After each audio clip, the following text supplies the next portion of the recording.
नमो अरियन्ताणं नमो सिद्धाणं नमो आयर्याणं नमो उवच्चायाणं नमो लोये सर्वसावणं सर्वव्यापेकचिद्रूप स्वरूपाय परात्मने स्वोपलब्धिप्रसिद्धाय ज्ञानानन्दात्मने नमः।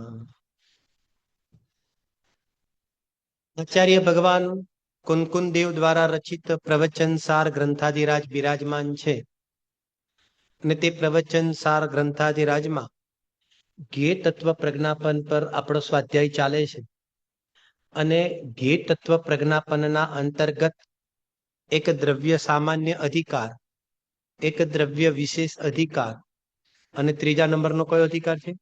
જ્ઞાન જ્ઞેય વિભાગ અધિકાર. તે જ્ઞાન જ્ઞેય વિભાગ અધિકારના અંતર્ગત 172 નંબરની ગાથા ઉપર આપણો સ્વાધ્યાય અહીંયા આગળ ચાલી રહ્યો છે. 172 નંબરની ગાથાની અંદર અલિંગ ગ્રહણના 20 બોલ તેના સંદર્ભમાં અહીંયા આગળ ચર્ચા ચાલી રહી છે. અલિંગ ગ્રહણ જે શબ્દનો જે પ્રયોગ કરવામાં આવ્યો છે તે હકીકતમાં તે નાસ્તિથી શબ્દ પ્રયોગ છે. એની અંદર આચાર્ય દેવે જે નાસ્તિથી પ્રયોગ કરીને એમ કહેવા માંગે છે કે આ જે આત્મા જે છે તે બહારના અનેક પ્રકારના ચિહ્નોના માધ્યમથી આત્માની ઓળખાણ કરવા માંગે છે, પરંતુ તે એની જે મતિ કલ્પનાથી તે એને ચિહ્નો ઉભા કર્યા છે તેના વડે આ આત્મા ગ્રહણ થઈ શકશે નહીં. અહીંયા આગળ ગ્રહણ શબ્દનો અર્થ જાણવાના સેન્સમાં છે તો કે છે કે આ આત્મા અન્ય ચિહ્નો દ્વારા ગ્રહણ થતો નથી. તેની અંદર જે લિંગ શબ્દ છે ને, અલિંગ ગ્રહણ, અ એટલે નહીં, લિંગ એટલે ચિહ્ન અને ગ્રહણ એટલે જાણવું. તો કે છે કે આ જે લિંગ શબ્દ છે તેના અમૃતચંદ્ર આચાર્ય દેવે અલગ અલગ પ્રકારથી 20 અર્થ કર્યા છે અને તેના માધ્યમથી કે છે કે આત્મા જાણવામાં આવતો નથી. તેની અંદર એક બોલ એવો છે, 6 નંબરનો બોલ, તેની અંદર સ્વયં આચાર્ય દેવ કહે છે કે આ આત્મા પ્રત્યક્ષ જ્ઞાતા છે. હવે આજે આપણે એની ચર્ચા કરીશું.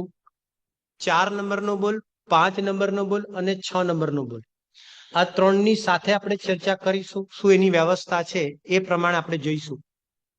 આપણે પહેલા જ દિવસે આપણે એનું વર્ગીકરણ કરી નાખ્યું હતું કે 1 થી 6 બોલ છે તેની અંદર ઇન્દ્રિય અને ઇન્દ્રિય જ્ઞાનથી ભેદ વિજ્ઞાન કરાવીને અને આત્માને પ્રત્યક્ષ જ્ઞાતા બતાવ્યો છે. અને પછી 7મા બોલથી બીજા બધા એના વર્ગીકરણ આપણે કર્યા છે. હમણાં ટચ નહીં કરીએ, પહેલા આની ચર્ચા કરીશું. હવે જરા સમજજો કે અત્યાર સુધી જે 3 બોલ ચાલ્યા તેની અંદર આચાર્ય દેવોએ ઇન્દ્રિયની પ્રધાનતા લીધી હતી. જરા સાંભળજો, ઉપયોગ થોડો સૂક્ષ્મ કરજો. જેમ દાખલા તરીકે આત્મા ઇન્દ્રિયોથી જાણતો નથી, તો તેની અંદર ઇન્દ્રિયની પ્રધાનતાથી ભેદ વિજ્ઞાન કરાવ્યું. બીજા બોલની અંદર આત્મા ઇન્દ્રિયો વડે પોતાના આત્માને જાણતો નથી, તો તેની અંદર પણ ઇન્દ્રિયોથી ભેદ વિજ્ઞાન કરાવ્યું. સાર રૂપમાં કહીએ તો આત્મા ઇન્દ્રિયોથી સ્વને પણ જાણતો નથી અને ઇન્દ્રિયોથી પરને પણ જાણતો નથી. ત્યારબાદ આચાર્ય દેવ ઓર અંદર જઈને અહીંયા 3જા નંબરના બોલમાં એમ કહે છે કે આત્મા ઇન્દ્રિય પ્રત્યક્ષ વિષય બનતો નથી, ઇન્દ્રિય પ્રત્યક્ષ પૂર્વક અનુમાનનો વિષય બનતો નથી. હવે એની અંદર ઇન્દ્રિય પ્રત્યક્ષ શબ્દનો અર્થ શું એ પણ આપણે કાલે સમજ્યા, અને અનુમાનનો અર્થ શું તે પણ એક સામાન્ય રૂપથી આપણે એની સ્વરૂપ આપણે સમજ્યા. તો આવી રીતે ઇન્દ્રિય પ્રત્યક્ષ પૂર્વક અનુમાન જ્ઞાનનો વિષય બનતો નથી, તો તેની અંદર પણ હકીકતની અંદર ઇન્દ્રિયોથી જ ભેદ વિજ્ઞાન કરાવ્યું.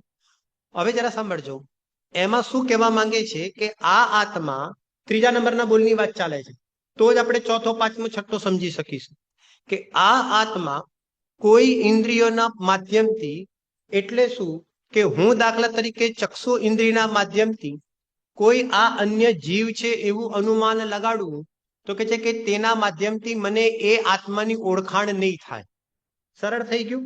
કાલે દાખલો બી આપ્યો હતો, આ પાંદડામાં જીવ છે તો ચક્ષુ ઇન્દ્રિયના માધ્યમથી મેં આ પાંદડાને જાણ્યા, અને ચક્ષુ ઇન્દ્રિયના માધ્યમથી જે હું પાંદડાને જાણું છું તેને સામ વ્યવહારિક પ્રત્યક્ષ એટલે ઇન્દ્રિય પ્રત્યક્ષ જ્ઞાન કહેવાય. અને તેના પરથી મેં અનુમાન કર્યું કે અંદરમાં જીવ છે. તો આપણે અહીંયા આગળ પ્રશ્ન પણ કાલે પૂછ્યો હતો કે તે જ્ઞાન મારું સાચું કે ખોટું. તો કે છે કે વિષય જે રીતે ચાલે છે અલિંગ્રહણના બોલના, તો તેની અંદર અહીંયા આગળ કે છે કે તે જ્ઞાન જરા સમજજો બરાબર. હકીકતની અંદર જો અધ્યાત્મ શૈલીથી વાત કરવામાં આવે તો હકીકતમાં તે મારું જ્ઞાન સાચું નથી એમ કહેવામાં આવશે. કેમ?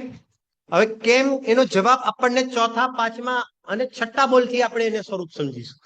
ફરીથી બોલું છું, આ પાંદડામાં જીવ છે, આ પાણીમાં જીવ છે, અહીંયા આગળ બધા ચેતન, બધા આત્માઓ બેસેલા છે.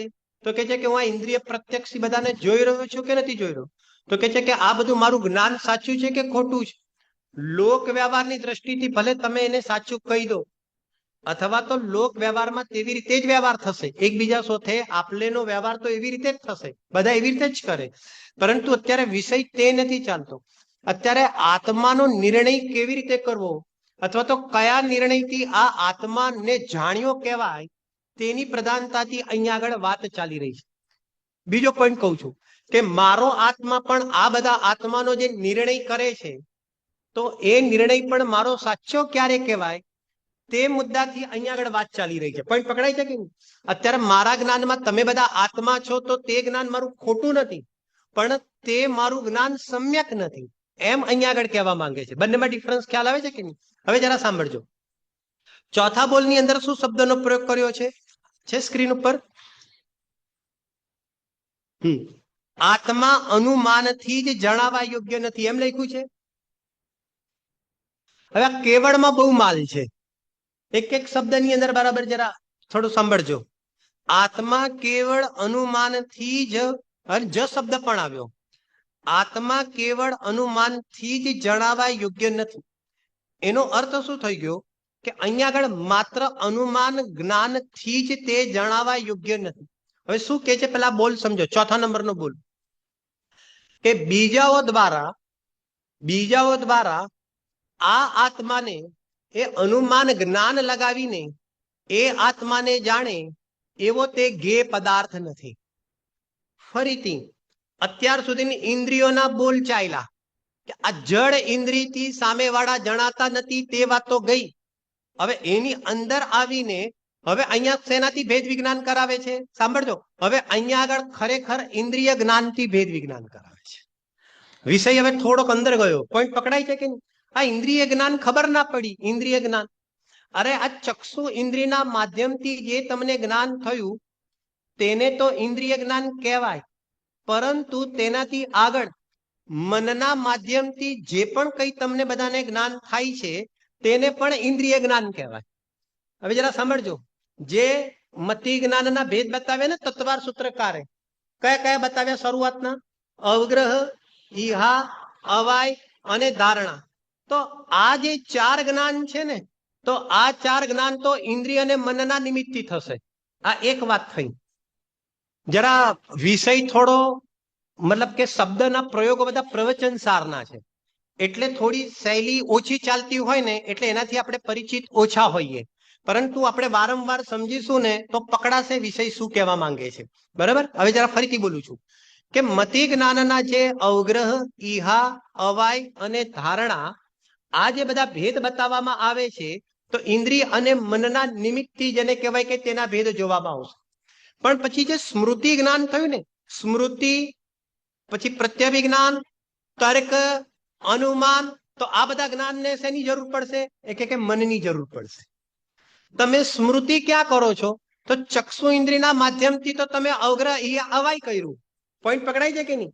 પણ સ્મૃતિ ક્યારે થઈ? કે ધારણામાં હતી તો મનના માધ્યમથી વિચાર કર્યો, તો તમે જે અહીંયા આગળ પૂર્વનું જોઈને તમને જે યાદ આવ્યું તે મનના માધ્યમથી યાદ આવ્યું છે. એટલા માટે તે મનજનિત જ્ઞાન કહેવાશે.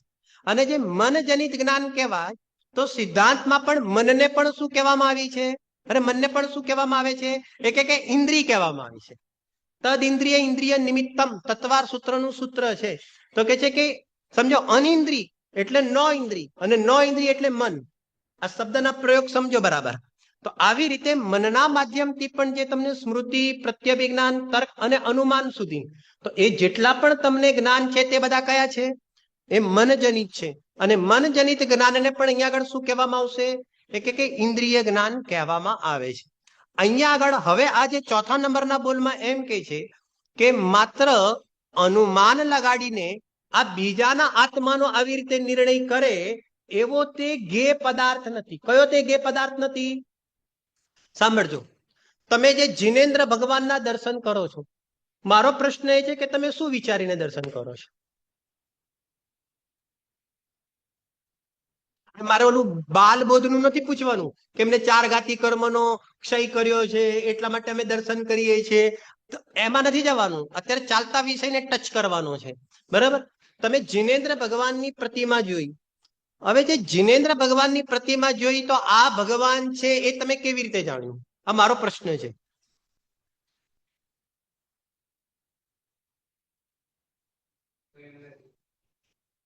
1 કરોડનો સવાલ છે, બોલો. આમ તો 1 કરોડનો 1 કરોડનો સવાલ, બરાબર ને? બાલબોધનો પણ સવાલ 1 કરોડ. અરે જિનેન્દ્ર ભગવાનની કોઈ પણ વાત આવી જ હોય છે, સુંદર મજાની સમજવાની. જો સાંભળો, તમે તેને કેવી રીતે જાણો છો? તો હકીકતની અંદર એ જે તમે જાણો છો તે આગમ પરોક્ષ જ્ઞાન વડે જાણો છો. કેવી રીતે જાણો છો તમે હકીકતની અંદર? કે તમે અહીંયા આગળ જેમ દાખલા તરીકે ઓર સરળ કરું, કારણ કે વિષય આવવાનો છે ને. દાખલા તરીકે તમે 6 દ્રવ્યનું જ્ઞાન કર્યું, તો પ્રથમ ભૂમિકામાં જીવ છે જેને હજી સમ્યક્ત્વની પ્રાપ્તિ થઈ નથી, અને પ્રથમ ભૂમિકા વાળા જીવ જે છે તે બધા જીવોને જે 6 દ્રવ્યનું જ્ઞાન થાય છે, તો કયા જ્ઞાન? એને જ્ઞાનને શું કહેવામાં આવશે? અને એને શું કહેવામાં આવશે? એને આગમ પરોક્ષ જ્ઞાન કહેવાશે. જેમ દાખલા તરીકે ધર્માસ્તી કાય દ્રવ્ય છે. હવે આપણને આપણા જ્ઞાનનો વિષય બને છે? એ તો ગણધર ભગવાનના જ્ઞાનનો પણ વિષય નથી, પરંતુ અહીંયા આગળ કહે છે કે તે આગમના માધ્યમથી આપ્તના વચનને આગમ કહેવામાં આવે છે, અને અર્યંત પરમાત્માને આપ્ત કહેવામાં આવે છે. તો તેમના વચનથી જે અહીંયા આગળ વાત સાંભળીને જે જ્ઞાનમાં અહીંયા વિશ્વાસ આવ્યો કે જગતમાં 6 દ્રવ્ય છે, ભલે જોવામાં નથી આવ્યા, પણ એને શું કહેવામાં આવશે? એને આગમ પરોક્ષ જ્ઞાન કહેવામાં આવે છે. હવે આ જે જિનેન્દ્ર ભગવાન છે એને આપણે આગમ પ્રમાણે એક વિકલ્પાત્મક શ્રદ્ધા કરી, અને આગમના માધ્યમથી આ જિનેન્દ્ર ભગવાન, વિતરાગી પ્રતિમા ઇત્યાદિ વગેરે વગેરે જે એનું બનતું હોય, તો કે છે કે એ પ્રમાણે તમે અહીંયા આગળ નિર્ણય કર્યો કે આ અર્યંત પરમાત્મા છે. હવે મારો પ્રશ્ન એ છે કે આ અર્યંત પરમાત્મા છે તે મારું જ્ઞાન સાચું છે કે ખોટું છે? આપણે 1 મહિનાના થયા હતા ને, આપણે બધા 1 મહિનાના થયા હતા ત્યારથી સમજો 1.25 મહિનો કહી લો, ચલો આપણે 1.25 મહિનો, તો આપણે 1.25 મહિનાના થયા છે ત્યારથી જિનેન્દ્ર ભગવાનને જોઈએ છે કે નથી જોતા? 1.25 મહિના બાળક 1.25 મહિનાનો થાય ત્યારે મંદિરે લઈ જઈએ કે નહીં? અરે લઈ જઈએ કે નહીં? તો 1.25 મહિનાનો બાળક થાય ત્યારથી લઈને, બરાબર કે નહીં, જેટલા વર્ષ જેટલું જીવે, તો ત્યાં સુધી અહીંયા આગળ મારો પ્રશ્ન છે કે તે દર્શન કરે છે, દિવસમાં 2 વાર દર્શન કરે છે, અને ભગવાન માનીને જ દર્શન કરે છે, ભગવાન સમજીને જ દર્શન કરે છે. તો આ બધી વાતની પાછળ એક જ પ્રશ્ન છે કે આપણે આ જિનેન્દ્ર ભગવાનની ઓળખાણ કરી કે નથી કરી? આપણું તે અર્યંત પરમાત્માનું જ્ઞાન સાચું કે ખોટું? બોલો નિજેશભાઈ. આનો જવાબ આપ્યો છે પંડિત ટોડરમલજીએ. તમને ખ્યાલ હોય તો 7મા અધિકારની અંદર, અને પણ ક્યાં આપ્યો છે ખ્યાલ છે તમને? કયા આભાસીના પ્રકરણમાં? વ્યવહારાભાસીના પ્રકરણની અંદર જવાબ આપ્યો છે. અને પંડિતજી ત્યાં આગળ લખે છે વ્યવહારાભાસી એટલે શાસ્ત્રોનો વાંચનાર છે, અને તે જે વ્યવહારાભાસીને જવાબ આપે છે કે અહીંયા આગળ જેને કહેવાય કે દેવને ઓળખે છે, પરંતુ તે દેવને કેવી રીતે ઓળખે છે?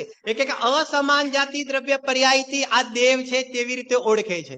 તો પૂછ્યું કે અમે તો એવી રીતે ઓળખતા નથી. તો પંડિતજી જવાબ આપે છે કે તમે પોતાને જો અસમાન જાતિ દ્રવ્ય પર્યાય તરીકે જોવો છો, તો તમે દેવની અંદર પણ કીધા વગર તેવી કલ્પના કરો છો. તો બોલો આ રીતે અર્યંત ભગવાનની જે ઓળખાણ થઈ, તો બોલો એ સાચી કહેવાશે કે નહીં કહેવાય? પંડિતજીએ તો ફટાક કરતા ફાઇલ રિજેક્ટ કરી નાખી. કે તું તો બાજુ પર જતો, તું તો હજી સન્મુખ પણ નથી. પંડિતજીનું તો એમ કેવું છે કે દિવસમાં 2 વાર દર્શન કરવા વાળા જો આવી ટાઈપની માન્યતા પડેલી છે તો તે સમ્યક સન્મુખના પ્રકરણમાં નથી આવતું. તો સમ્યક સન્મુખના પ્રકરણમાં બી કોણ આવશે? અરે કે જે અર્યંતના દ્રવ્ય ગુણ પર્યાયને જાણીને અને પોતાના પણ આત્માનો વિકલ્પાત્મક નિર્ણય કરે છે, તે સમ્યક સન્મુખની અંદર આવે છે. પોઈન્ટ પકડાય? શું કહેવા માંગે છે હવે જરા બરાબર સાંભળજો. આમ અહીંયા આગળ કહે છે કે બીજાઓ દ્વારા આ અર્યંત પરમાત્મા પણ એક ગે પદાર્થ છે. જીવ નામનો પદાર્થ તે ગે પદાર્થ છે. તો કહે છે કે બીજાઓ દ્વારા અનુમાન લગાડીને આ અર્યંત ભગવાનના આત્માને કહે છે કે એ ઓળખી લે તો કહે છે કે તેવો તે ગે પદાર્થ નથી. તો અહીંયા આગળ એમ કહેવા માંગે છે કે અનુમાન જ્ઞાન જે મનજનિત જ્ઞાન છે, જે ઇન્દ્રિય જનિત જ્ઞાન છે, તો કેવળ એટલે માત્ર શબ્દનો પ્રયોગ પછી કરીએ છીએ. પેલા બરાબર સમજો, માત્રનો અર્થ પછી કરીએ છીએ. તો અનુમાન લગાડીને હું અર્યંત ભગવાનનો નિર્ણય કરું તો તે અહીંયા આગળ મારું જ્ઞાન સાચું નથી, પરંતુ હું મારા આત્માનું જે સ્વસંવેદન પૂર્વક અહીંયા આગળ અનુભવ કરું અને સ્વસંવેદન પૂર્વક આત્માનો અનુભવ કરીને આ અર્યંત પરમાત્મા પણ જીવ દ્રવ્ય છે એવું જે અમારું અનુમાન જ્ઞાન છે તેને અહીંયા આગળ સમ્યક જ્ઞાન કહેવામાં. અરે ખ્યાલ આવે છે કે નથી આવતો?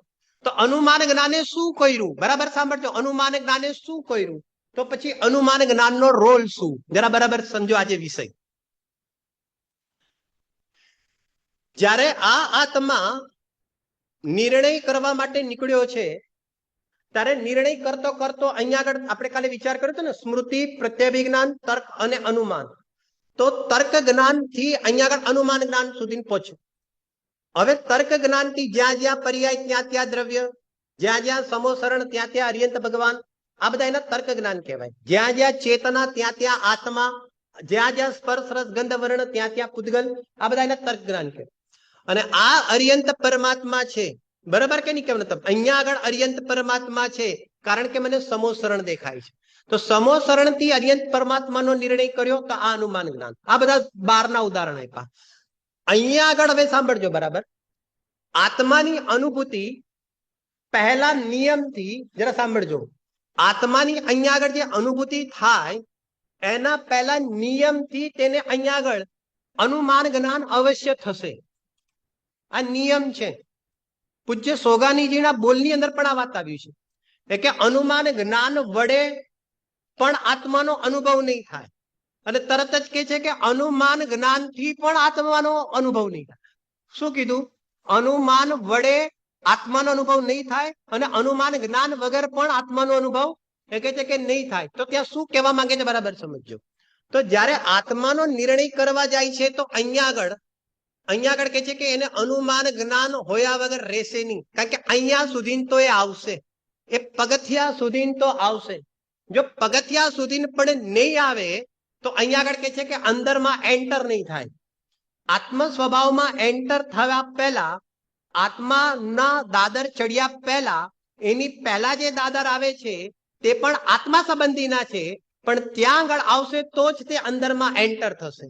એટલે આ એક, આને પણ કહીશું અનુમાન જ્ઞાન. અનુમાન પૂર્વક અહીંયા આગળ થશે અનુભવ જ્ઞાન, અને અનુભવ જ્ઞાન પૂર્વક ફરીથી પાછો અહીંયા આગળ કોઈ આત્માની ઓળખાણ કરશે તો તેને કહીશું અનુમાન જ્ઞાન. ફરીથી બોલું છું, ઉપયોગ સૂક્ષ્મ કરજો. અહીંયા આગળ વચ્ચે મેં અનુભૂતિ મૂકી, એની પહેલાનું જે જ્ઞાન તેને અનુમાન જ્ઞાન કીધું, અને અનુભૂતિ પછીનું જ્ઞાન તેને પણ શું કહેવામાં આવે છે? અરે તેને શું કહેવામાં આવે છે? બરાબર ને, તેને અનુમાન જ્ઞાન કીધું.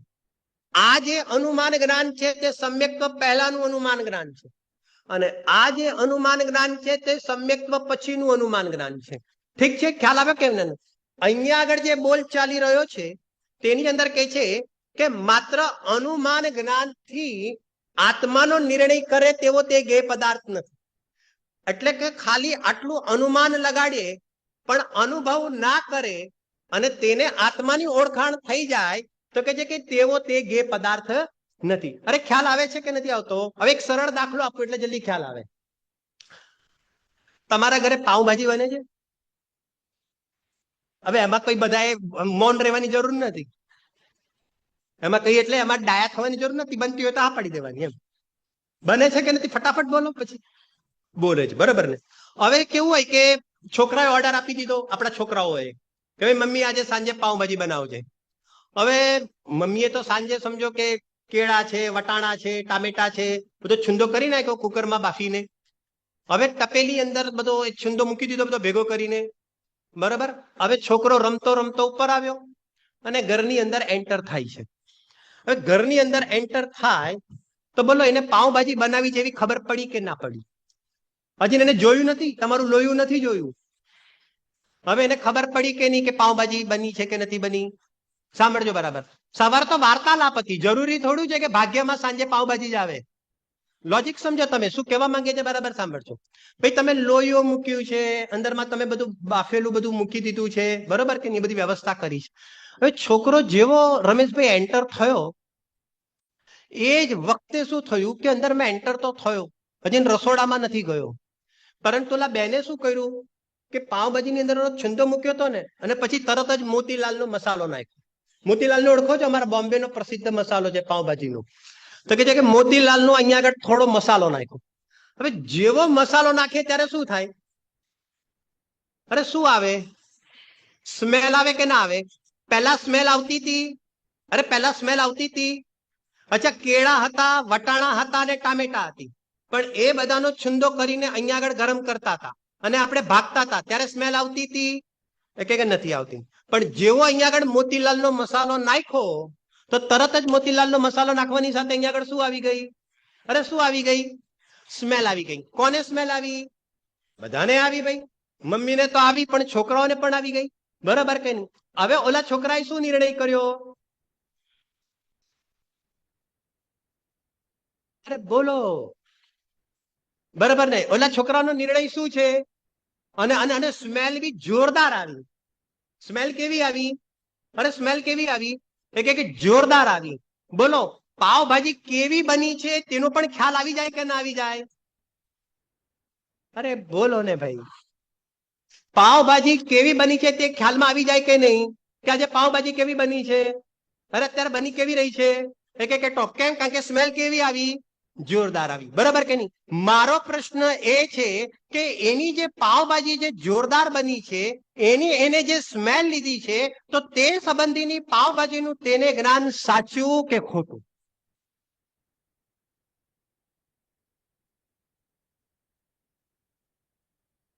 હજી તો પાવભાજીમાંથી બહાર નથી નીકળતા તો આત્મા સુધી તો ક્યાંથી નીકળીશું આપણે? અરે આ બહુ પ્રેક્ટિકલ સમજવાની ચીજ છે. અરે સ્મેલ આવી છે તે ખોટી નથી, અને પાવભાજીની જે સ્મેલ આવી છે તે પણ ખોટી નથી. બરાબર સમજો.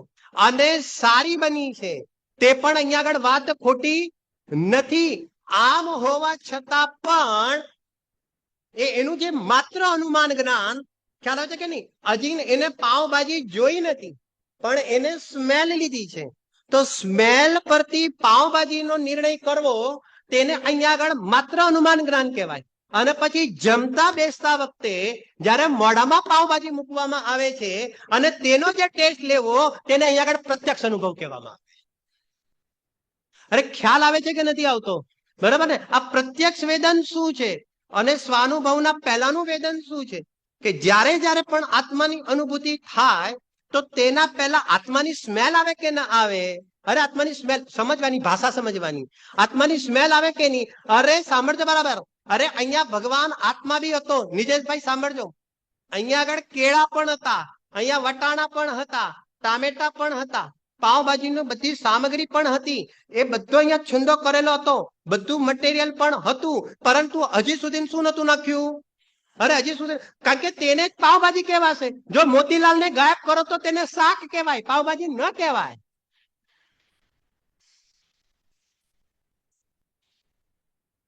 પ્રેક્ટિકલ સમજો તમે.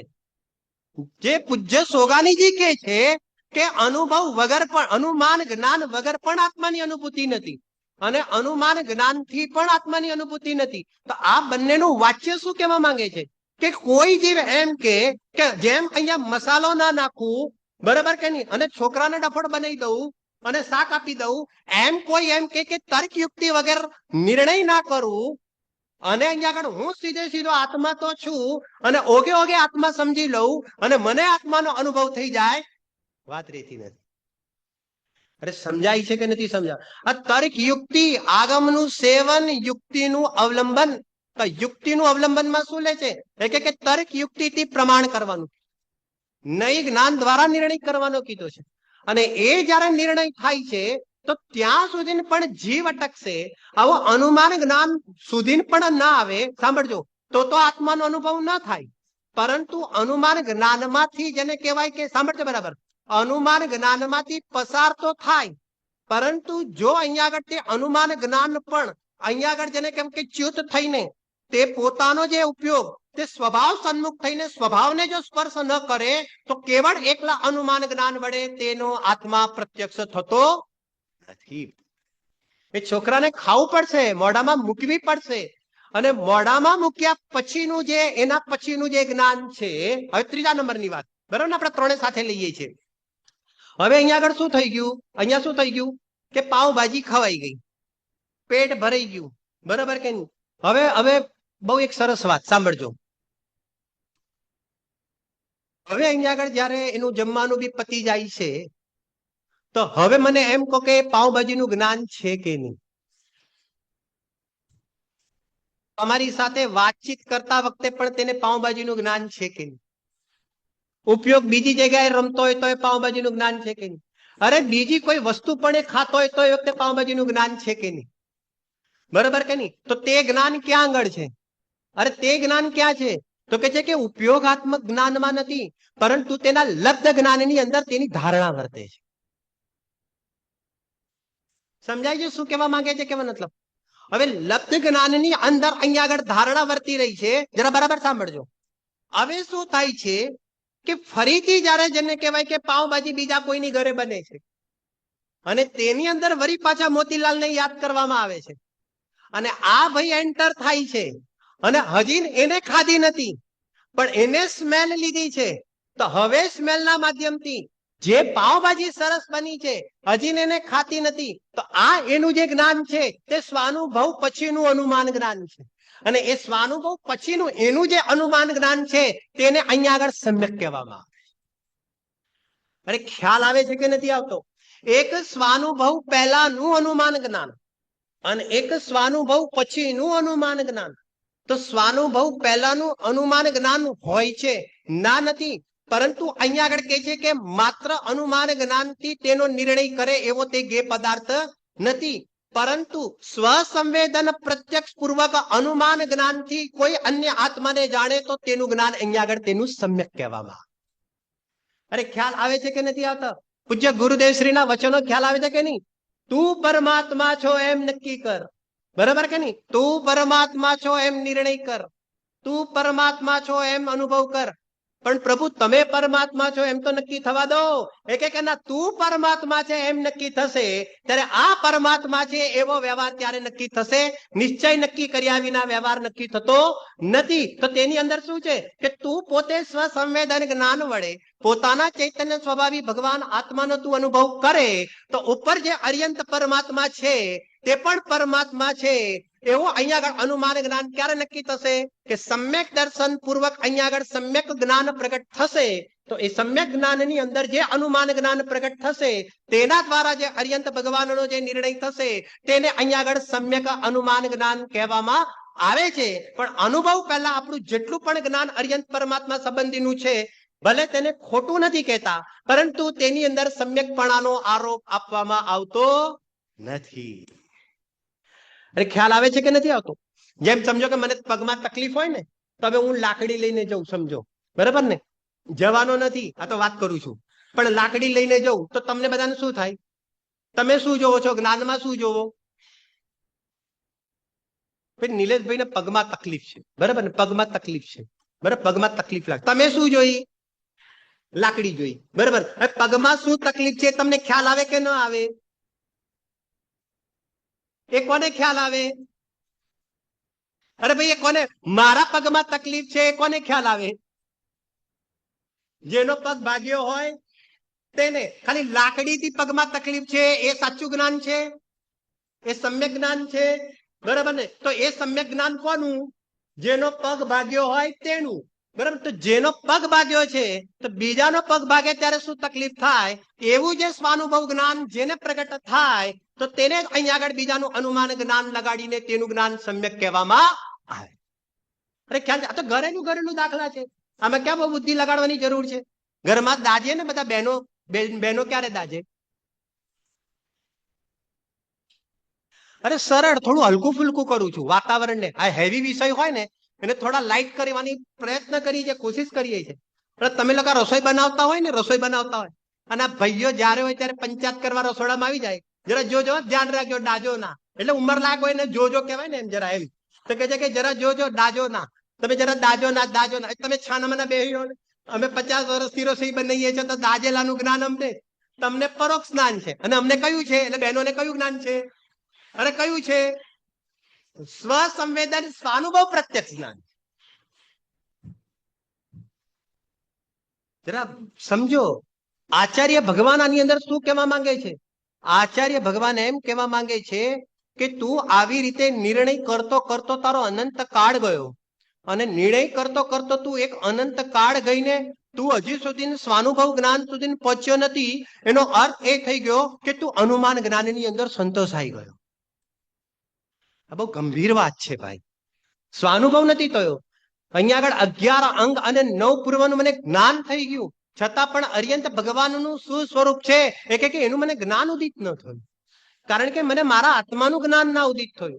તો મારા જ્ઞાન, મારા આત્માનું ઉદિત થાય એના માટે મારે શું કરવું? જરા બરાબર સમજો. હવે એવી વિધિ બી સમજો જરા. આત્માનું જ્ઞાન થાય એના માટે શું કરવું કે ના? જયારે અહીંયા આગળ આવી રીતે જ્ઞાનમાં આવીને તર્ક યુક્તિ વડે જેમ જેમ એ આગળ વધતો જાય અને જયારે નિર્ણય કરે છે, અહીં સુધી તેનું જ્ઞાન તો બરાબર કામ કર્યું કે હું આત્મા છું. કેમ? સાંભળજો, હું આત્મા છું કારણ કે મારામાં ચેતના છે. હું આત્મા છું કારણ કે મારામાં ચેતના છે. આને અનુમાન જ્ઞાન કહેવાય. આની પહેલા તર્ક જ્ઞાન શું થયું? જ્યાં જ્યાં જ્ઞાન ત્યાં ત્યાં આત્મા. આને શું કહેવાય? વ્યાપ્તિ જ્ઞાન ને તર્ક જ્ઞાન કહેવાય. અને હું આ આત્મા છું કારણ કે મારામાં ચેતના છે. મારામાં ચેતના છે. સાંભળજો, મારામાં જાણવું થાય છે, મારામાં દેખવું થાય છે. હું આ ચેતના છું, હું ચેતના છું, હું ચૈતન્ય સ્વરૂપ છું, હું ચૈતન્ય સ્વરૂપ છું. હવે એને શું કર્યું? હવે એને શું કર્યું? મનના માધ્યમથી આત્માનો ઉપાડ કર્યો. હવે અટકે છે ક્યાં? મનના માધ્યમથી જે આત્માનો ઉપાડ થવો જોઈએ એની જગ્યાએ મનના માધ્યમથી તે આત્માનો ઉપાડ ન કરીને હકીકતની અંદર વાચક એવા શબ્દોનો ઉપાડ કરે છે. સાંભળજો, વાચક એવા શબ્દનો હું શુદ્ધ છું, હું બુદ્ધ છું, હું ચૈતન્ય ગણ છું, એ ધ્યાનમાં પણ બેસે છે, કહેવાથી સામાયિકમાં પણ બેસે છે. પરંતુ અહીંયા આગળ જે મૂળ વસ્તુનો જે ઉપાડ થવો જોઈએ, પોતાની પર્યાયની અંદર પોતાના જ્ઞાયક સ્વભાવનો જે ઉપાડ થવો જોઈએ, તે જ્ઞાયક સ્વભાવને મુખ્ય થવો જોઈએ. તે જ્ઞાયક સ્વભાવ મુખ્ય ન થતા તે વચન, તે વિકલ્પ, તે વિચાર, તે મનન, તે ચિંતન એ બધા જ પર્યાય તરફથી મુખ્ય મુખ્ય મુખ્ય થયા કરે છે. અને જ્ઞાયક સ્વભાવ મુખ્ય થતો નથી એટલે અનુમાન જ્ઞાન સુધી પણ અપેક્ષાએ આવે છે, છતાં પણ ત્યાંથી ને ત્યાંથી પાછો લોટે છે.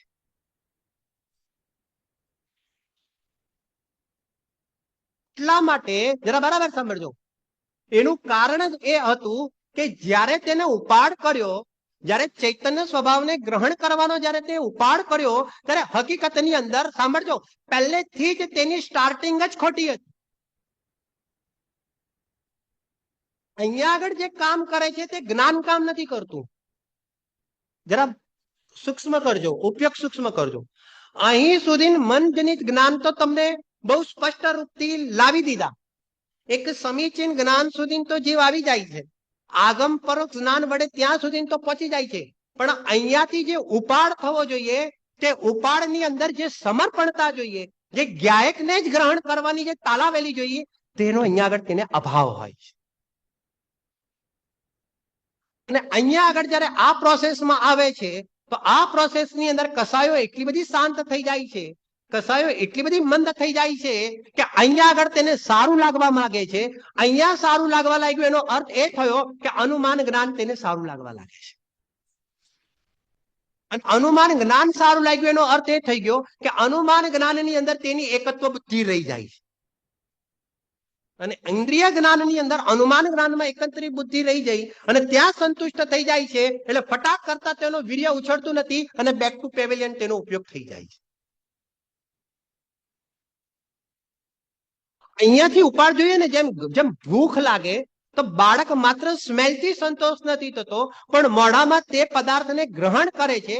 તેમ જેને આત્માની ભૂખ લાગે છે તો તે શબ્દોથી સંતોષ નથી થતો પણ ચૈતન્ય સ્વભાવ પદાર્થને તે ગ્રહણ કરે. આટલી બધી વાર કેવી રીતે લાગે? સંઘની પંચેન્દ્રિય જીવનું તો અહીંયા સર્ટિફિકેટ લઈને જ બેસ્યા છીએ. અંતર્મુહૂર્તનું કામ છે અને સરળ વાત છે. હું આ આત્મા જ્ઞાન અને ચેતન જાણનારો દેખનારો છું અને દેહ અને રાગથી જુદો છું. વસ્તુ તો ફક્ત આટલી જ છે, તો વાર ક્યાં લાગી? સંતોષાઈ ગયો. એને લક્ષ્ય નથી બનાવ્યું. જ્યાં સુધી એક લક્ષ્ય ના બનાવે, અમારી બારીની પાછળ છે ને વાંદરાઓ આવે છે. જરા બરાબર સાંભળજો. તમે વાંદરા હું જોઉં ને બારીની અંદર, તો તમે સમજો ઓલો ઓલો પછી ઉપર છે ને ઝાડ છે બધા બાર, તો ઝાડ છે તો કોઈ ફળ હશે કે કોઈ એનું ખાવાનું હશે, કેવાનો મતલબ. તો હું વાંદરાને જોઉં છું કે જેવી નજર જાય છે તો કેવો ચડે. ખ્યાલ આવ્યો? જેવી ફળ ઉપર નજર ગઈ તો નીચેથી લઈને જેને કહેવાય કે કેવો ઝપાટો મારે છે, ફટ ફટ ફટ ફટ, અને લઈને ફટ ફટ ફટ નીચે ઉતરી જાય છે. એનું લક્ષ્ય જો, એનું લક્ષ્ય શું હતું? અરે માત્ર ખાલી એ ફળને જોવાનું હતું કે ફળને ગ્રહણ કરવાનું હતું. પણ આ જીવનું લક્ષ્ય શું છે? આ જીવનું લક્ષ્ય જે ગરજ જોઈએ, જે સમર્પણતા જોઈએ, જે પૂરેપૂરું જેને કહેવાય ને એક વજન જોઈએ, જેને કહેવાય, બરાબર ને, એ વજનની અંદર કમી હોવાના કારણે એનું એટલું વીર્ય ઉછળતું નથી. અહીંયા આગળ જ્ઞાન ખોટું નથી, પણ વીર્યની કમી છે.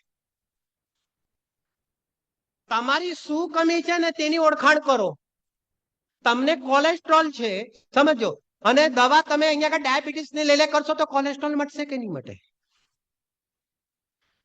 કોલેસ્ટ્રોલ છે અને ડાયાબિટીસ ની દવા આખી જિંદગી લઈએ, 2 વાર લઈએ, 3 વાર લઈએ, બોલો કોલેસ્ટ્રોલ ક્યારે મટશે? હવે તમારી જ્ઞાનની તો કમી જ નથી, વીર્યની કમી છે, અને તમે જ્ઞાનનો વધારો કરીને વીર્યની પૂર્તિ કરવા માંગો છો. બિલકુલ રોંગ. લોજિક સમજાય છે શું કહેવા માંગે છે? સ્વરૂપ ક્લિયર છે, આમ ક્લિયર નથી વિષય પ્રમાણે, પણ આપણે એક રેખા ખેંચીએ તો સ્વરૂપ ક્લિયર છે. એમ હોવા છતાં પણ અરે ગરજ શેની જોઈએ? અરે ગરજ કોની જોઈએ? આજે સમ્યક સન્મુખનું જે પ્રકરણ છે વારંવાર વાંચવા જેવું છે. એને જે જેને કે અહો મુझे तो इस बात की खबर ही नहीं थी, मैं तो भूल से प्राप्त पर्याय में तन्मय हो गया था. અરે તું પણ અહીંયા આગળ શુદ્ધાત્માના વિકલ્પોમાં તન્મય થઈ ગયો છે. પર્યાય એટલે ખાલી એકલી અસમાન જાતિ દ્રવ્ય પર્યાયમાં તન્મય થઈ જવું એમ ક્યાં છે? પર્યાય એટલે એકલી રાગની પર્યાયમાં તન્મય થઈ જવું એમ ક્યાં છે? પણ આ ક્ષયોપસમ જ્ઞાનની પર્યાયમાં પણ તન્મય થઈ જવું, તેની અંદર પણ જેને કહેવાય કે અટકાવ છે. મનજનિત જ્ઞાનની અંદર પણ તન્મય થઈ જવું તેના માટે અટકાવ છે. અરે આ અનુમાન જ્ઞાનની અંદર પણ તન્મય થઈ જવું, અહીંયા આગળ જેને કહેવાય કે સાતા લાગવી, અહીંયા આગળ હું આગળ વધ્યો તેની કલ્પના કરવી, તો કે છે કે આ બધી શું છે? અરે આ પણ ખરેખર તેની તન્મયતા છે. જ્ઞાયક સ્વભાવને લક્ષ્ય કરીને જે જ્ઞાયક સ્વભાવની જે તન્મયતા જોઈએ, જે ધ્રુવ સ્વભાવની જે તન્મયતા જોઈએ, પોતાનો જે ચૈતન્ય પદાર્થ જે ઉઠવો જોઈએ. મને કેવી રીતે ખબર પડે કે મારો ચૈતન્ય પદાર્થ ઉઠી રહ્યો છે કે મારા શબ્દ ઉઠી રહ્યા છે? બોલો. પરીક્ષા. આનાથી આગળ જઈને વાત કરીએ છીએ. ફરીથી પ્રશ્ન, ફરીથી મને કેવી રીતે ખબર પડે કે હું રાઈટ વે પર છું અને હું મારા ચૈતન્ય સ્વભાવને જ ગ્રહણ કરવા જઈ રહ્યો છું, હું બરાબર દિશામાં વધી રહ્યો છું, બરાબર ને? હું કશે અહીંયા આગળ પણ આવીને હું કશે અટક્યો નથી. મને ખબર કેવી રીતે પડે? કેવી રીતે ખબર પડે? જરા બરાબર સાંભળજો. જેમ જેમ તમે નિર્ભારપણાનો અહેસાસ કરશો ત્યારે સમજવું કે તમે નજદીક જાઓ છો. તમે અહીંયા આગળ પણ ટેન્શન ટેન્શન ટેન્શન, એના પરથી ખબર પડે છે હકીકતમાં તમે એટલા આત્માથી ત્યાં આગળ પણ આત્માના નામે દૂર જ છો. એ જે પરિણતિ છે ને, જે વિષય ચાલે છે ને 308 થી 311 આદરણીય પંડિતજીનો, બરાબર કે નહીં? તો અહીંયા આગળ કહે છે કે જે વિષયની અંદર જે પર્યાય જે પ્રગટ થાય છે, તે પર્યાયની અંદર જેમ જેમ પોતાને અકર્તા જોવે છે, તો અકર્તા જોવાની અંદર તેનું ત્યાં આગળ પણ ફળ જોવા મળે છે. સ્વાનુભવની અંદર તો ફળ જોવા મળે, પણ સ્વાનુભવ પહેલા પણ ફળ મળે છે. સ્વાનુભવ પહેલા શું ફળ મળે છે કે ત્યાં આગળ પણ પોતાને અકર્તા રૂપ જોતા તેને અહીંયા આગળ જ્યારે અહીંયા આગળ નિર્ભારપણાનો અહેસાસ આવે, અરે સમ્યક દર્શનની પર્યાય પ્રગટ કરવાનો પણ ત્યાં આગળ ભાર નથી, અને ત્યાં પોતાને અકર્તા જોતો જોતો જેને કહેવાય સહજ સ્થિતિએ આગળ વધે, ત્યારે સમજવું કે કઈક અંશે તેની ગાડી બરાબર ચાલી રહી છે. પણ મારે વિચારી વિચારીને ગાયકને ગ્રહણ કરવાનો, કીધું એટલે ગ્રાહકને ગ્રહણ કરવાનું, આચાર્ય દેવે માથા પર જેને કહેવાય ને કે કામ સોંપ્યું છે એટલે મારે ગાયકને ગ્રહણ, આ તો બધું આર્ટિફિશિયલ પણ છે, નેચરલ નથી. જેમ માતાને પોતાના બાળકનો પ્રેમ કેવો હોય, અરે કેવો હોય, નેચરલ હોય, એમ આ પરિણતિને ગાયકનો પ્રેમ કેવો હોય, નેચરલ. આ તો મારી મારીને જેમ છોકરાઓને ભણાવીએ તેમ તો આપણે ભણીએ તો ક્યાં મેળ પડે. અહીંયા કે છે કે એ જે નિર્ભારપણાનું લક્ષણ જે છે ને, તો તેનું જે એ વખતે પણ જ્યારે અહીંયા આગળ સ્વાનુભવ પહેલા જ્યારે સ્વાનુભવ કરવા જાય છે તે વખતે પણ તેના જ્ઞાનની અંદર આ બધા પડખા પણ રમતા જાય છે અને અહીંયા આગળ એકાગ્ર થતો પણ જાય છે. અને ધ્રુવ સ્વભાવમાં જ્યારે એકાગ્ર થતો જાય છે ત્યાં આગળ પર્યાય ગૌણ થઈ જાય છે. પર્યાય ધ્રુવને મુખ્ય કરે છે, પર્યાય પર્યાયને ગૌણ કરે છે, થઈ જાય છે, કરે છે ની ભાષા છે. અને જ્યાં ગાયક સ્વભાવ ત્યાં આગળ કશું ન કશું કરના ન કશું ધરના પોતાને અકર્તા જોવે છે, ત્યાં પર્યાય શું થઈ જાય, પરિણમી જાય છે. અને તેને અહીંયા આગળ સ્વાનુભવ કહેવાય છે. અને જ્યારે એવો સ્વાનુભવ થાય છે તો વિશ્વના જેટલા પણ જીવ છે તે જીવ નામના પદાર્થ છે, એ ચેતન સ્વરૂપ છે. તેવું જે જ્ઞાન છે તેને અહીંયા આગળ સ્વસંવેદન પ્રત્યક્ષ પૂર્વક અનુમાન જ્ઞાન કહેવામાં વિશેષ પછી કરીશું.